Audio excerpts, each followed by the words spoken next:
106 miles to Chicago. We got a full tank of gas, half a pack of cigarettes. It's dark, and we're wearing sunglasses. Hit it.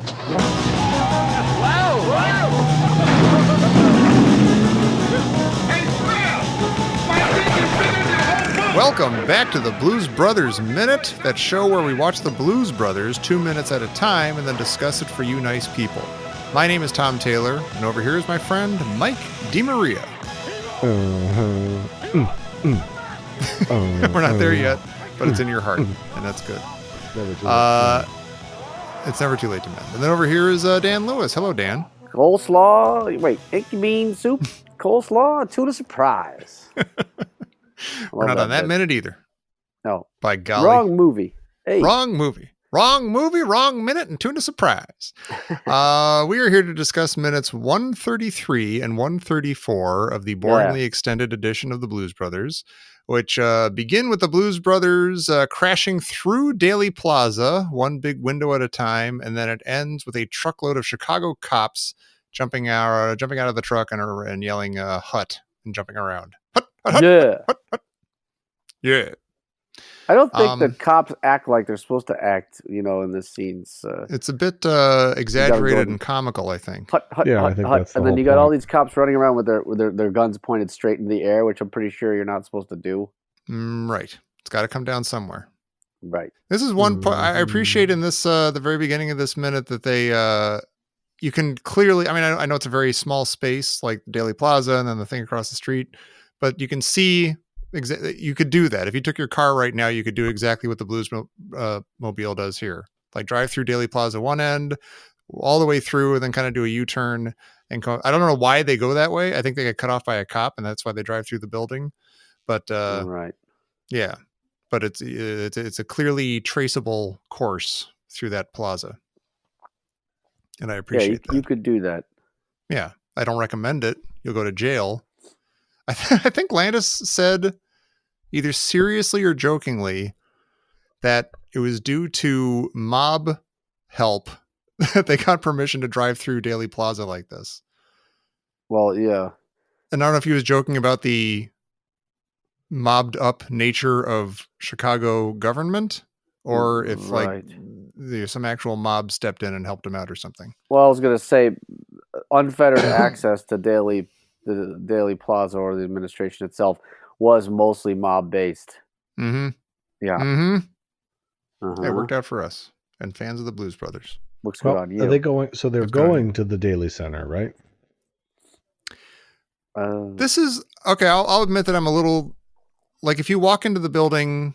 Okay, they drive through a building called Richard Daley Plaza. Yeah, that's the big glass one with like the Picasso in front of it, and then across that little street there, that's the building that they go into. So that's not. It's in Daley Plaza, but that's not considered. I'm not sure which building this is. That or what it's called. Yeah, I know the Daley Center, the black building. Yeah, the big glass one. There's a lot of courtrooms in there. Yes. So I don't know if the assessor's office in there or something. Yeah, I don't know if the assessor's office, if there's the Daley Center is across the street. Oh, right. I was saying Daley Plaza. Yeah, your Daley Center. I don't know though. I think I've been in both of these buildings, but I don't know what I was doing in either of them. Like, I don't know what the difference, like why you would go to one and not the other, what the different options are. Right. There's something weird just before the Bluesmobile explodes or, falls apart. There's these weird, like, half walls or something in front of, there's like the door, the big kind of like, brassy looking door. And then on either side of that, there's like these big open, I don't know, bays or something. They're not windows exactly, but there's like a half wall going up. Do you see what I'm talking about? No. At like minute or second 20 on these clips. It's weird. Okay. It looks like there's supposed to be like an open walkway into there, but they're blocked by these big half cement walls or something. And it's confusing. I want to go down there and take a look and see what those things are. Anyway. Yeah. I think I owe it to the listeners screeching to halt. do that. Yeah. We should have done it already. Yeah. Oh, well. Next time. I'll edit this in. Or there's a photo of one of the statues putting his fist up to his face, sort of in a contemplative look, looking Yeah. into the camera, Yeah. as if to sort of, or maybe it's slightly left of the camera, as if to sort of like regard upon the destruction of that car or whatever. Yeah. And I think it's sort of, to get off on a tangent here, I think it's sort of referring a little bit to the God thing a little bit, because obviously the car didn't fall apart until it absolutely had to at the very end, which suggests that God is helping them, right? Yeah. But anyway, I took I was goofing around with photography for a while there when I was, right around the time that Mike's first, might have been even the same roll of film. Mike's first daughter was born. Oh. I went and took all these photos with this like very grainy black and white film, and I was goofing around with it at the hospital. And and I took a photo, this same photo. I mean, it's almost totally identical, but I didn't do it. I'd forgotten that I was in the blues. I wasn't thinking about that fact. So when I saw it, it was just shocking. I was like, "Oh my God, that's my photo." They used my stuff. That's funny. It wasn't that's awesome. like a great photo or anything, but it's a cool little statue. And it's staring right, and when you take a photo of a statue staring right into the camera, it's a little creepy. This might be almost my favorite moment of the entire movie, when the thing falls apart, the Bluesmobile falls apart. Yep. And you get these they cut to like two of these statues, just like as this, like there's this quiet moment and you're kind of shocked, and they just cut to these two statues and you kind of get their reactions to it. And it's identical to a couple of years later in Trading Places when Lewis gets carted off in the middle of the Heritage Club or whatever as a thief. Right. And they cut to some of a couple of the photos. paintings on the walls. Yeah. The paintings. You get like, William Taft or something, reacting to, and it's like a judgmental look. Away. Yeah. Yeah. Like these like faceless dead people are like regarding what just happened to Dan Aykroyd. And it's like the exact same thing as right here. And also Jake seems, I never really noticed this before. He seems really like to feel for Jake in this moment. He's like not even looking at the car. He's looking at Jake. Or, I mean, he's looking at Elwood. Like, oh my gosh, your car. That's your Bluesmobile. That's kind of more yours than mine. And it just exploded. And I feel bad for you. They're brothers. I took it more of as a kind of like, do you believe that? Like what? Like how could that be? Yeah, kind of thing. That's true. Like, oh my God, we are on a mission from God. Yeah, that's how I'm kind of reading that. But he also seems really concerned. He's like, oh no, Elwood's car. Elwood, you all right, man? I'm you okay? sorry, man. Oh no. Oh no. Oh no. Oh no. It would be the it's fun first and satisfying time in the movie that he did care about the well-being of anybody's stuff. Yeah, it could be. They do love each other. Son of a bitch. Yeah, son of a bitch. Oh no. Then they run inside and start piling up stuff in front of the door, which is fun. Including trash cans that don't matter. Yeah. They still have cigarette machines. I assume those are cigarette vending machines. Or the coffee. That might be coffee. I don't know. Oh, it could be. That'd be disgusting if it was coffee. It'd be like pools of stuff just dripping out of them. Yeah. Yeah. That Folgers still fun. Crystals spilled everywhere. Senka. Yeah. Well, like some sort of poker move on the bottom of the cup or something. Don't some of those cups have that? There's like some, I don't know. Oh, yeah. Some like card image on them. Yeah. Huh. You spill coffee all over yourself trying to see what the thing is. All these old buildings. Yeah. It's a nice old building. Yeah. It's got history and heritage. Yeah. Yeah. So they're going to the assessor's office. I assume they set up sort of, they must have built doors that look like the doors, the golden doors. So very they could common. hack away I would assume in New York too, but in Chicago you get these gold, sort of very thick bronze doors, like really cool things that they go through them like they're made of tin. So that's a thing. I wonder if the real doors are actually like that, like they're just like plywood covered in very ornate, beautiful stuff that you could really just pound through very easily. Something tells me that it's the real shit, Yeah, could be. Well, when they go in, they turn over the vending machines and start loading up everything. Throw the trash cans on there for good measure on the top. But as it goes from the outside, so you see the cops running up, and as they get to the door, they start to put their hands up like they're going to bang on the door instead of trying to open the door first. That's actually really funny. So it's like, so what it is, it's the actors. It's the actors running up, knowing that for this scene they're going to go up and start banging on the doors. They read the screenplay, so they know that the door's blocked. Yeah, they don't try to just open the door and go in. They just start running up, and right before they get to the door, they put their hands up and start banging on the door. That's very funny. Yeah, that's how you elevate a shit show right there. That's right. That's a very astute observation. We call that. Mm-hmm. I'm trying to see if there's a shot of the door falling apart that looks like it's the actual part of the building, but I don't think there is. It looks like they've got like a nice faked up doorway and door that's getting chopped up. And but it's still satisfying. We're also led to believe that, okay, they go through this door and that doesn't immediately lead to a lobby where people are, right? Right when they walk in the door, there's got to be people there. Yeah. I mean, when they're piling stuff up in front of the door? Especially if it's and no one's like, hey, I was about to buy some coffee and a cigarette. No, and so everybody's got, and I'm assuming the security guards also are staring at these two guys just throwing everything at this door.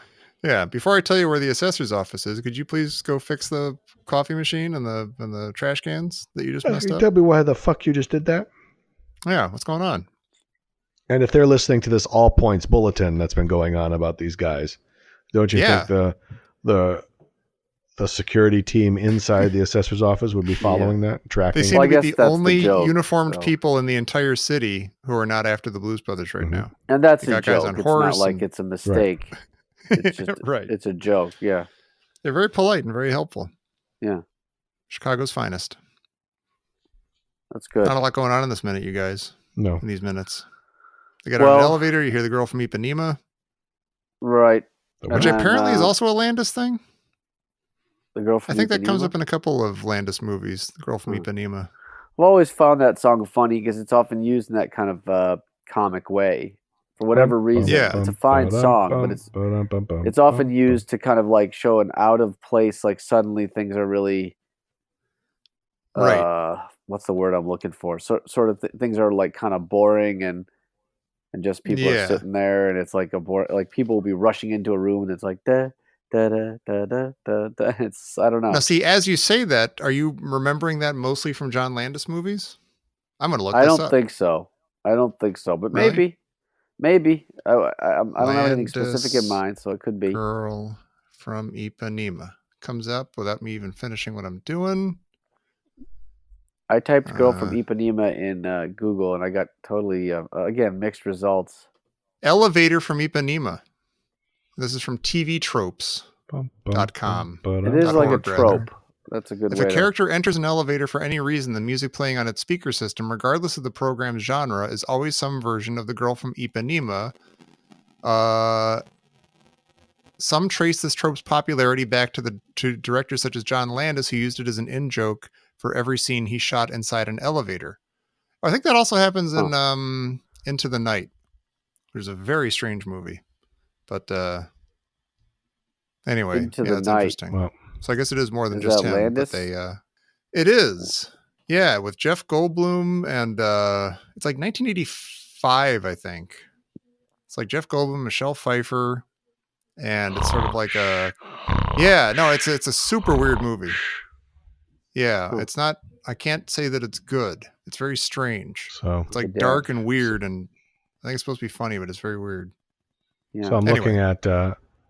I got kind of bored, so I'm looking at Facebook, and our good friend listener Joshua Friedman is posting now from one of his architecture tours that he likes to take around Chicago. Last week. Yeah, so he's taking he's doing the Magnificent Mile tour today from the Chicago Architecture Center. So he's he took a picture of the Burberry Building, then the Intercontinental Hotel lobby, formerly the Shriners Athletic Club. Yeah. A dismantled facade piece now in the interior of the shops at Northbridge. It's a very Art Deco piece. And a bas relief, I think, of regeneration depicts workers rebuilding Chicago after the Great Chicago Fire at the Michigan Avenue DuSable Bridge. Yeah, there you go. Could you IM him right now and have him go down to Daley Plaza and take a picture of what that half wall is in front of the thing? I'll do that. Yeah. You're the best. It is weird. I mean, you do that. mentioned last week that he's really big into doing architectural tours, but Yeah. exactly how many are there in Chicago? Like you say, he's doing the Magnificent Mile. I would think that would be one of the first on the list. I'll ask him. Okay. There's got to be plenty. I mean, when you consider. I mean, I'm sure there are that- plenty, but there's something about like maybe that sounds like one that like anybody just walking into Chicago would do if they were interested in a architectural tour. Right. So it's interesting that he's just getting to that now. Mhm. Unless Mike is trumping up this whole thing and it's not really that big of a thing for his friend Josh. I don't know. Mm, So what'd you want me to ask him now? Have him go down to Daley Plaza and either take a picture or just describe on either side of that big brass door, Yeah, he's not that going to do main that. door. Yeah, there's like weird half walls. I Yeah, don't I'm not gonna do understand that. it. Yeah, he's not going to do that. Okay. What did you want to know that's- about his architecture tours? I'm just surprised that he is just getting to the Magnificent Mile one now. If these architectural tours are a big thing for him, it just seems like. Oh, he's typing already. Oh yeah. This is real time updates. Don't let anybody say that this isn't a cutting edge of the minute show that will air weeks from now. I said we are recording the show now, and I brought up your architecture tours, and he texted back, "I'm sure in a negative light." I thought he would. I thought he was giving the architecture tours. I didn't realize. No. Oh, you just no. follow you just follow them. They post them, or I think there's and you just do them on your own. Oh, I Right. see. Okay. Yeah. So It's I kinda asked him fun. how many architecture tours are there, and he's typing now furiously. Maybe he started out in Oak Park with the kind of Frank Lloyd Wright tour, and then worked his Sure. way in. Yeah. Okay, here we go. So he says there are about 80, but I've done about 100 because they are always retiring old ones and starting new ones. Wow. Oh, Very That's amazing. interesting. jeez, that's Quotes. really. Are That's you the most near- into architecture you could be without being an architect. Really? That you do more tours than are available. That's pretty good. Right. I got to say that what you just said about like there are these tours that you just do on your own. That sounds kind of fantastic. It sounds great, doesn't it? Like you don't have to talk to anybody. You don't have to like listen to anybody or go, "Oh, did you hear what he said about the way the Did thing you was done? hear? That was amazing. Oh my goodness." Yeah. So I said, Okay, go ahead. I asked him, I said, "Are you near Daley Plaza?" And he said, "Nope, I'm home." I said, "Okay, rest up." Oh, okay. I said, "Earlier today I was in a mile." God damn it! God damn it. No. We saw that, and I mentioned it on the show. Be sure Okay, then what did he say? to Then what did he drink say? your Ovaltine. Ovaltine. Ovaltine. Be sure. I am drink your reading Ovaltine. your texts live on air. Live to tape. Is there anything to play a game? Would you like Is there to play a I just went game? into war games. Is there anything that you would Joshua. like His name is Joshua, to so it's perfect. say? That's amazing. It's Oh, Joshua. that's close. It is Joshua. Yeah. That's the name. Oh my gosh. Global thermonuclear. He War. said, "That's not weird or anything." I will sue you. Edit this out. Yeah, right. Riley, what did the What did the doctor- tell you? The only way to win is not to play the game. His name's Jerry. I gotta You find know, You know what to do. do. You know what to do. find that guy. His name's Jerry. Okay. I- I said, "Is there anything that you would like to say?" He said, "God bless the Blues Brothers and God bless Oh. the three of you gentlemen." Oh my gosh, that's all we need to hear. That's That's beautiful. he's still classy typing. right there. That's Thank a you, classy. Joshua. That's a classy business. That is. That's He's true blue. Oh, God, you all right? yeah. I'm just having to bend over and stuff because I'm Oof. trying to plug my computer in, so I have to do things like Oh God. bend over, pick up things. Yeesh, what a nightmare. He's, Too old for that kind of thing. Bending over sucks now, man. Oh my God, it does. I Yeah. got some I those have live slip-on updates from vans. Joshua. I don't think care I about talked that. about I have, this. hold on, put a placeholder. Never there. mind I have that shit. We've got What about competing. Mongo? I have live updates from a non-Patreon. Oh wait, So it's- non-Patreon. Forget it. Yeah. He says, No way. "God bless the Blues Brothers and God bless the three of you gentlemen, and do The Shining next season." The Shining. Holy God. There actually No is a kids. shining minute already, but who cares? We'll do it. Yeah. Put our own Oh, spin there is on a it. shining minute already? The shine but they I do bet it it's not that funny. 2 minutes and 34 seconds, I think, at a time, because of room 230 or 237. What is that room number? Oh. Anyway. 237, yeah. Yeah. Oh, that's good. That's how they do it? Yeah. We'll do the shine box minute. Shine box is what we should do. I think we each same- have a. We should do one about the same minute of Goodfellas over and over again. We talked about doing that. We were going to do that. That could be one of our bonus shows. We could just do that Shine box scene minute? over and over and over again. The shine box scene. I would love to do that. I would do that, or I'd do a show about Dan blowing his nose into the microphone, or I would do a show about reading Family Circus every week. Mhm. Oh, Billy, That'd be really fun. the Family Circus. That'd be fantastic. Or Marmaduke. Yeah. Sure God, is a that's the circus. stupidest thing ever, that Family Circus. Not me. I tell you, Golly. I hate all that stuff too. The self-consciously, our family's such a circus. Oh, it's crazy. Wow, what are you town. going to do? No. I hate that stuff. No, it's You not. don't have to be Just crazy another to spank your stupid family. kids, but it helps. Yeah. Shine box minute. Okay. Shinebox minute. Oh, I was going to say about Josh going on tours by himself and not having to talk to people. I've been wrestling. I feel like I have to have said this before already. We've talked about what is the nightmare about small talk. I have like a dreaded fear and hatred and anger about small talk.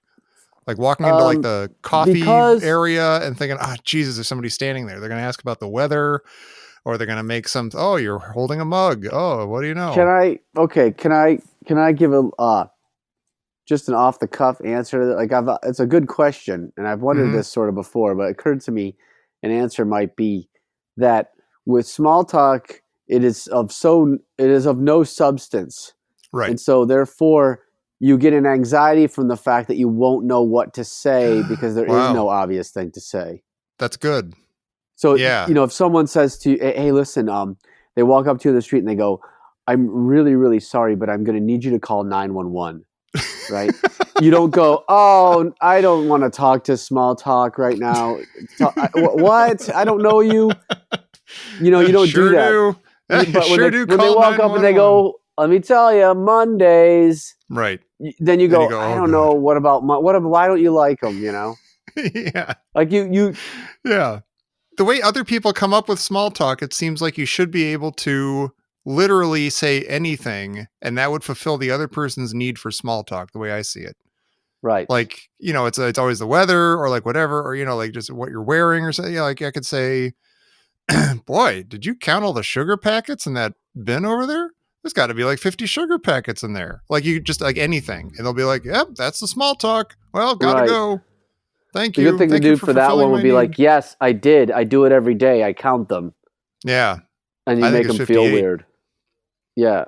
Yeah. Of course, there's 62 in there. We all know that. There's 62. But yeah, I guess there was a thing, I believe, done by the great Starley Kine on, I think, This American Life about hating small talk and cutting through it by immediately going in the personal angle. Like it's called I think she called it the rundown. Something like this. Oh, wow. Where, they go, they say something and then you go straight to the personal, it's like, oh, Mondays, right? Be like, well, what about them? You don't like Mondays, and then they'll go, well, yeah, kind of. And you're like, well, did you have a good weekend? Yeah. Did something happen to you on a Monday? And you don't like your job? Now? Maybe you should find another job. You just immediately cut to the personal part of it to get through the small talk part. Yeah. Maybe you could, like, what could you do to reorganize your life that you wouldn't have to go to work on Mondays? I mean, I'll help you with that if you want me to. Like, let's brainstorm this. Come on. Let's talk about this. Pull you out of this rut. You're having a hard time. Yeah. Yeah. I love you. That's really good. Let's get you coffee. can do that, Tom. That's what I'll do. Well, see, that's the other thing is I feel like I don't talk to people anyway. I feel like I have friends who I've known for decades and there's like basic stuff I don't know about them because I never ask them questions. Like I just feel like I'm supposed to know stuff already. So I don't ask questions because otherwise I'll be shown off as an idiot. Like you don't know that I have a brother. Why didn't you should have asked me years ago why I didn't know, or if I had a brother. Yeah. So, I know exactly what you mean.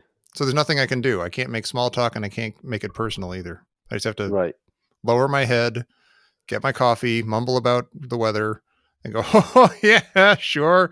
Yep. Whatever you just said. Uh-huh. And then get on with my day. Yeah, right. I get the fear of it when I walk into the break room at work to get, to like maybe get something out of the fridge. And there's a person there that I know to be a small talker. Oh, God.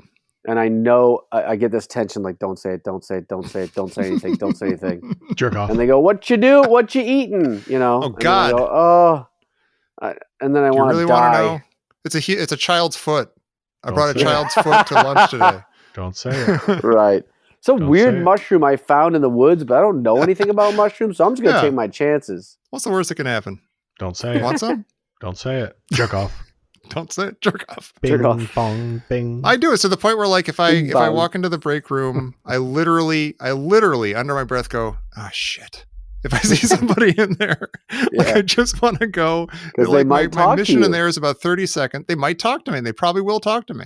And if it's somebody I know, it's not as bad. It's like, oh, you actually know me. You're asking me something because maybe we're relating on some actual level. But if it's somebody like I barely know, it's like, you don't have to talk to me. It's cool. I'm not going to be offended if you don't talk to me. Let's just not. Yeah, everything's gonna say fine. Let's anything. just not do it. And if you really want to know, I heard you had a tough time last week. How is that going right now? Then that's fine. But Yeah. otherwise, you're going to ask me what I'm eating or something like that. It's a problem. It's sort of the Ned Ryerson thing in Groundhog Day. Right. Like he's Ned just coming Ryerson. on like with like nothing, and then finally Bill Murray just hugs him. I just don't want to be alone. Can you take off work early? What a good movie that is. Yeah. Oh man, maybe we'll do Groundhog Minute next. Mm-hmm. Yeah. We're running out of Blues Brothers. It feels like we just started this. I know that's dumb because you've been doing this forever, for like over a year. But I can't wait to be done with it. I'm sorry. I still love this movie. Let's do trivia. Oh, trivia! Oh my god. I didn't know we could do trivia. Beautiful. Now wait, are we doing I like your the trivia mic again, stuff. Mike? Or are we doing We'll always do a few from the app. Okay, All right, that works for me. Oi. History. Oh, sure. History. Oh, sure. Okay, what country tested the largest nuclear bomb of the Cold War? Iran, United States of America, Soviet Union, China. I'll say the I don't know US. how we're supposed to know this, but I guess the people that would be the most reckless with their testing would be the Soviet Union. I would Got guess. it. Yep, the Soviets. Oh, really? Okay. I got it wrong, so we got to listen They would to just him. test it. They tested it on Belarusia. Which of these NFL teams used to be based in Chicago? Colts, Rams, Packers, Cardinals. That's the Cardinals. Don't know anything about that. Which is the only team in college football history to ever beat two number one teams? Oh God, I don't know. Go Ohio State. It was wrong. It's Auburn. Who cares? God damn I it. don't know college football. Stupid. I hear it College say- football's dumb. The whole thing is dumb. Another Give me a silent break. dad.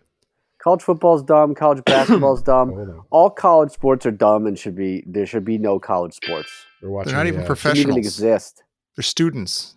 They're masters of their craft, Joe. Why They're would you watch that? students. There should be college that you go to, and then if you want, you can go into a semi-pro sports league that maybe We're will watching lead you an to ad. the majors one day. Oh, God. What's this one for? Am I allowed to talk over the ad about college Yeah. sports? Yeah. it was College a college athletes are exploited. And plus, there's all kinds of weird. You have to get around all these Title IX things, which is like part of it is like pretending Who that wrote? there aren't these who wrote- exploited male college who wrote- athletes. Anyway, go ahead. Who wrote V for Vendetta and Watchmen? Alan Stephen Moore. King. All right, Alan Moore. He's right. Thank you. Nerdlinger got that one. I finally get a Nerdlinger question. Who did Rocky Balboa fight in Rocky 3? Clubber Lang, Ivan Drago, Clubber Apollo Lang. Creed. Clubber Lang. No, Yeah, not Clubber no. Lang. Yeah, he's right. It was Clubber Lang. Rocky No. 3. In What Yes. is? Yes. Yeah, it's right. Okay. We're on the next one. Yeah, you're right. You're right. Come on, It is Chris. Clubber Lang. Also, Thunder Lips. What Thunder is Lips. what is a For extra credit. cruciverbalist? By who? Person What? who writes only. Okay, I got to go because we don't have enough time. I had to. All right. You guys wouldn't let me tell the question. Now we got to watch another ad. I had to argue about Rocky 3 first. I'm sorry. Little dick ticklers. Wherever you go and whatever you Why are do, all the voices like that, even if they're kind of human backyard in all these barbecue. ads? For Oh boy. Also with college sports, isn't there like the whole thing of like, hey, is this guy even supposed to be at this college? He didn't get good grades at all. He's just here to play sports. Well, you could always put that under the mantle of wanting to have a diverse student body in the sense of like, people from different backgrounds and of education levels and things like that. You could, I'm saying you could conceivably, but yes, I agree. You should just have it where it should be about whether the person is, seriously wants to study, and you shouldn't have. And also, these kids that play college sports they often don't eat very well because they're constantly on the run, and it's expensive for them, and then they fly them all over the place. They have to practice on top of taking 12 credits, which is it's just this big foolish game that we pretend isn't happening and isn't ridiculous. It is obviously ridiculous, and also these college athletes are exploited. It's ridiculous. I'm sorry, Dan. There should be no college sports. I agree. There should be no sports. I'm bored by them. I know you don't agree, right. Well, but just stop it. I can't even argue with you that much, Tom, on that one. But yeah, it's a profession. If people want to pay money to see people play sports, then surely let them pay. People starving. Let them pay. Let them crash. Let them pay. Let them pay. Let them play. There's another ad? We got another one wrong? I just kept going because I needed to. Okay. How are we doing? This one's for Monopoly slots. Ooh. What's the point of that? And another thing about college sports. I'm just joking. Go ahead, Mike. Get the. All right. Well, I'm ready to shut this down. All right. Do you want a little bit of Blues Brothers trivia? Sure. Just a little bit. Give us a little taste. Give us two of those. Or give two of these. Okay. Two of the part two. Jake only managed to land the reunited band's first unusual gig by pretending that the Blues Brothers band was the Good Old Boys. From what state? Oh, this is interesting. Did the Good Old Boys hail? I thought Missouri, Tennessee, Texas, or Oklahoma? I thought it was Tennessee. They say they have that Nashville sound in quotes, which made us think they were from Naperville or something. But yeah, maybe they're going for Tennessee. I think they're from Tennessee. Okay. In almost every single film, I'll do this and then I'll see if we were right. In almost every single film directed by John Landis, the phrase "See you next Wednesday" can be either heard or seen. Where does this phrase appear in the Blues Brothers? We just talked about this. Which of the two? There's two, you mother scratchers. It's spoken by Jake. It's printed on a billboard. It's spoken by the Reverend Cleophas James, or it's written on a picket. Okay, yeah. It's printed on a billboard, but then it is also on the marquee when the Pinto lands. Marquee of the Lakeside Theater, and it'd be funny if there was two choices, and that if you couldn't get the question right, or you have to choose two. Okay, so those are the only two I'm giving you. Incomplete. Quit. Just grade it. We know we're right. Just come on. Yeah, come on. I don't know about the first one though. I don't. Want me to just quickly put in answers for everything? I thought they're so we can get this thing graded. Yeah, give us one more if you got it. Okay. Jake and Elwood's major contribution to the marketing of their big show is driving around the state, announcing the show via makeshift PA system. At one point, the boys take stock of the counties they have driven through thus far, which is not one of them. This is a good question. Cook County, McHenry County, Lake County, and DuPage. I want to say, I think we commented at the time. I think you commented, Dan, that they didn't even mention Cook County, like the biggest, most populous, everyone's heard of it one. County, right? Okay, yeah, you might. That's a good point. All right, I'm gonna. Okay, I'm just filling stuff in here. These are the answers. Sweet Home Chicago. We never find out. Clarion Records. These are just the answers I'm clicking. 15,000, 350. And 106. Let's see if any of these are right. Okay. We were right about the Good Old Boys. The Good Old Boys are supposedly from Nashville. No, oh, wait a minute. Oh, yeah. Okay. Yeah. I guess they are actually from quote unquote Nashville, Tennessee. Oh, and apparently the words "direct from Nashville" can be seen on the side of the vehicle. But all I ever saw was that Nashville sound. But okay. I guess that works. And we're right about the billboard. See you next Wednesday. Spoken by parents of astronaut Dave Poole in 2001, A Space Odyssey. We knew that already. Yeah, of course. All right. Well, we vamped enough. Well, nothing happened in this one more update. Oh, geez. Okay, what? One more update from the field. So Josh sent me his spreadsheet of... Yeah, it's real time. He sent me a spreadsheet of all his tours. Oh, okay. So, oh, God. So his first tour was the Rooker... Yeah, post it. with his address and phone number. Yeah. His first tour was on Thursday, October 14th, 2010. It was the Rookery Building. Rookery. And the Rookery Building. Reverend. And today he has Sunday, May 26th, Magnificent Architecture of the Magnificent Mile, and then he has 2 upcoming ones. I'm not going to give the dates because I don't want people to follow him around. Yeah. He's going to do the Elevated Architecture Northside Art, and then the Razzle Dazzle Loop Theater District tour. Razzle dazzle. Yeah, those are coming up. Boopty bazzle. Yeah. All right. Let's shut this down. That's an annoying At part the of end, stripes. there's so you get the incidentally you get a I read this great quote because you get the Picasso sculpture at the Daley Plaza. So in case anyone doesn't know, that kind of weird looking cubist sculpture is in fact a Picasso sculpture at Daley Plaza, big famous landmark in Chicago. And then when they first put it in, it was controversial, and then they have a quote about it from Mike Royko, who was a big kind of newspaper columnist. Yeah. And it says, "Interesting design, I'm sure, but the fact is it has a long, stupid face and looks like some giant insect that is about to eat a smaller, weaker insect. Its eyes are like the eyes of every slum owner who made a buck off the small and weak, and of every building inspector who took a wad from a slum owner to make it all possible. You'd think he'd been riding the L all his life." All right. Can I go now? Yes, you can go after we thank Mark Mavora, sorry. Captain America, Snoke Porterhouse, Pork Snorter House, Matt Carson, Scott Bishop, Private Pile, May Flores, and that mother scratcher, Bill Turner. They are all supporting the show over at patreon.com/ditchdiggers, and by golly, you should too. Thank you for listening. Thank you for being incredible. Go find Josh on a walking tour of Chicago. No, don't find him. Don't find him. I mean, go look for him. If you run into him, fine. We're not going to tell you where to find him next. Where in Chicago is Josh? But then, come on next week. We're almost done with this movie. See it through to the end with us here on the Blues Brothers Minute. Hey, you scratched my ankle!